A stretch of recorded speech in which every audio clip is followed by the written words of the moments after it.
Di Bursa Efek Indonesia baru saja ditutup, kita akan membahasnya bersama MNC Sekuritas. IHSG ditutup menguat. Untuk membahas prospeknya, kita telah bersama Muhammad Rudi Setiawan, Research Analyst MNC Sekuritas. Mas Rudi, terima kasih sudah bergabung di Closing Market. Tadi kita lihat IHSG bergerak mengikuti tren positif dari kemarin, masih di level 6.100 lebih begitu. Nah, dari analisa Anda, kira-kira apa sentimen-sentimen yang mempengaruhi kinerja IHSG hari ini? Ya, kalau kita lihat penguatan IHSG lebih pada mengikuti untuk dari penguatan regional ya. Karena kalau kita bandingkan dengan rilis data seperti data Purchasing Manufacturing Index sendiri, Indonesia pada bulan Juli kemarin mengalami data PMI yang tidak terlalu bagus. Di mana untuk dari data PMI sendiri kembali menurun ke level 40. Dari sebelumnya sendiri untuk dari PMI Index kita berada di level 50. Sehingga memang kalau kita lihat justru ini lebih disebabkan adanya penguatan dari bursa regional pada hari ini, Mas.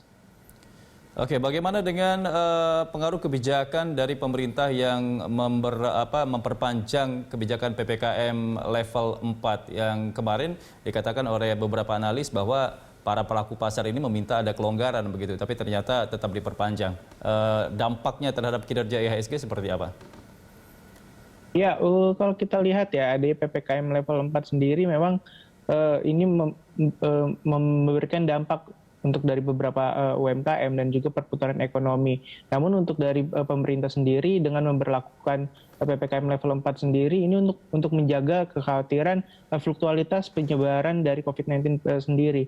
Karena kalau misalnya untuk dari PPKM level 4 sendiri mulai dilonggarkan, itu akan berpotensi berdampak terhadap pertumbuhan untuk COVID-19 sehingga akan mengganggu dari sektor outlook. Di mana kalau kita perhatikan outlook dari Indonesia sendiri kalau pada saat ini sudah mulai kembali menurun di level 3% sampai dengan 4% untuk dari outlook di 2021. Jadi saya rasa cukup wajar untuk dari PPKM level 4 ini tetap dipertahankan. Namun juga kalau kita perhatikan investor sudah mulai terbiasa dengan adanya untuk dari PPKM level 4, di mana memang ini masih 50-50 perbandingan dari adanya katalis dan juga dampak negatifnya pada saat ini, Mas. Ya, artinya para investor juga sudah imun dengan pemberlakuan PPKM ini ya. Cuma yang jadi pertanyaan, akan sampai kapan ini investor imun dengan kebijakan PPKM level 4 ini? Ya, dengan kalau kita perhatikan ya, dengan insentif yang coba kembali diberikan oleh pemerintah, meskipun memang tidak sebesar insentif yang diberikan sebelumnya, seperti gaji karyawan yang di bawah 3,5 juta itu akan mendapatkan bantuan langsung, di mana memang ini untuk menjaga dari kestabilan perputaran ekonomi, meskipun tidak, yang tadi saya katakan tidak terlalu sebesar untuk yang sebelumnya. Untuk dari sampai kapannya sendiri harus melihat dari rilis data inflasi. Meskipun memang kekhawatiran untuk dari data inflasi sendiri di bulan Agustus tidak akan lebih baik dari bulan-bulan sebelumnya. Kalau saya rasa setidaknya untuk menjaga potensi beberapa data sendiri, IHSG kita saya rasa akan tetap berada di level-level paling terbawahnya pun akan tetap di level 5.900, Mas. Tidak akan terlalu dalam penurunannya. Oke, nah menariknya ketika PPKM darurat atau PPKM level 4 ini terus diperpanjang, tapi ada beberapa emiten retail yang justru kinerjanya positif begitu, seperti MAPI. Nah ini sebenarnya apa sih faktor penyebabnya, Mas Rudi?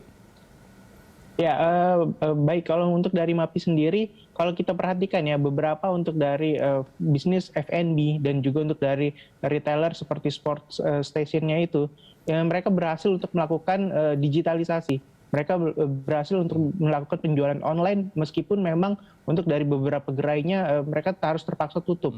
Dimana kalau kita perhatikan untuk dari F&B-nya sendiri saat ini cukup bagus penjualannya. Sehingga memang kalau kita perhatikan di kuartal kedua meskipun PPKM pun masih diberlakukan untuk sampai dengan Agustus tanggal 9 nanti, itu memang penjualan dari segi online-nya terus mengalami peningkatan. Karena kalau kita lihat dari mobilitas untuk dari online sendiri itu masih cukup bertumbuh pada saat ini, Mas Andra.